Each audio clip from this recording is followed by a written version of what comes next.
I invested my savings, my time, my energy, but I failed. Not because mushroom farming doesn't work, but because I made mistakes that many beginners make. So today, I'm going to be real with you. If you are planning to start your own mushroom farm, then please do not do what I did. Hey guys, you're welcome to my channel. My name is Gifty Afetsevi. I am a graduate and I am a passionate mushroom farmer from Ghana. You're welcome. So I started with big dreams, but reality taught me hard lessons. So today I am sharing exactly why I failed at my first attempt so you can learn from me and succeed faster. Now the first thing is unclean environment. Guys, let's talk cleanliness.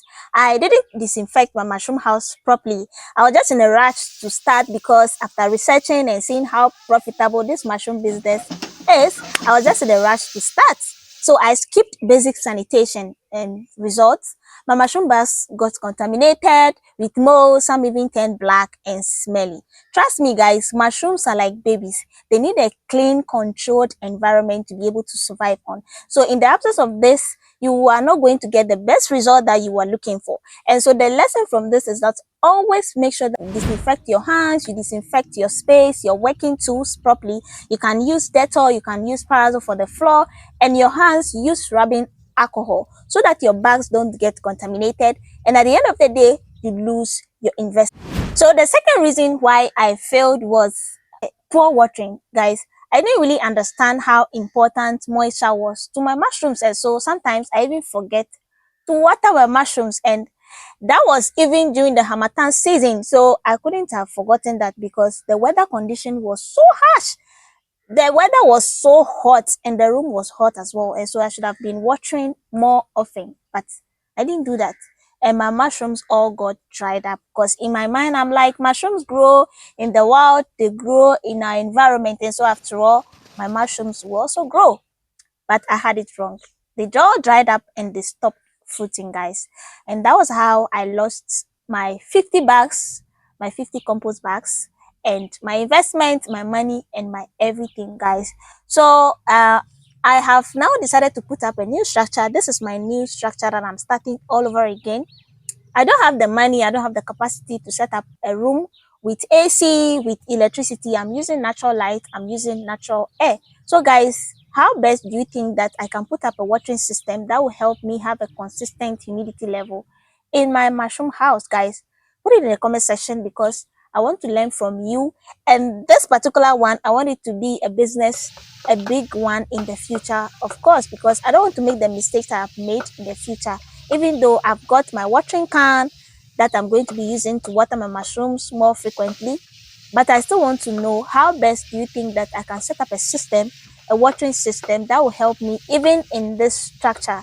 This is a natural structure, no electricity, no AC, no nothing. I'm just using natural materials to build this structure. So guys, tell me in the comment, what can I do? The third reason why I failed was rodents and pest attack. Guys, I didn't seal the structure well because it was just an abandoned room that I got. There were openings, there were gaps everywhere. And so cockroaches, rats were able to get their ways into my room, the growing house. And they comfortably feasted on my mushroom bags, guys. I was so devastated. Once the mushrooms shoot, the cockroaches will finish, they will chew them up, guys. And so before you start your mushroom house, make sure that you pest proof your growing house. As you can see in our new structure, everywhere we have used nets to pest proof our growing house, so pests, rodents, insects will not have their ways into our growing house. But let me know in the comment section, what other ways do you think we can keep pests away from our growing house apart from using nets? Put it in the comment below so that we can also learn from you as starters. Now the last but not the least reason why I failed at my first attempt was that I realized my mindset wasn't ready. I was just too focused on getting results, guys. I just wanted to harvest my mushrooms and go and sell, because after doing my research on the market, I realized that the only source of mushrooms they get are the ones from the wild, and so the ones that are brought on the market get sold out. Everything gets sold out fast.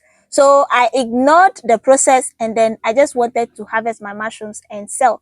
But I forgot that this particular mushroom is not the one that we harvest from the wild. This one needs attention, needs consistency, and it needs a lot of patience. And I ignored that, guys. So that was how I failed. The mindset was not ready. And so if you want to start mushroom farming, first of all, you need to have patience, and you also have to get the right environment for the mushrooms to grow. So after my first failure, I didn't quit. I took a step back, researched more, watched more videos, and also reached out to people who are already into the mushroom farming. And guys, I've learned so much that I am doing things differently in my new growing house. So I'm so excited. I'm super excited because I finally finished setting up my mushroom growing house, and as you can see, I've got a few bags that I'm starting with. Next week we'll have more bags delivered, and then we're going to stock all these places with compost bags. Guys, I've learned from my mistakes, and I don't want you to make the mistakes I have made. Guys, if you found this video helpful, please like, share, and subscribe. And if you are planning your first mushroom farm, or you've already started, drop your questions below. I'll reply to every comment. Thank you for watching, and let's grow together, one mushroom at a time.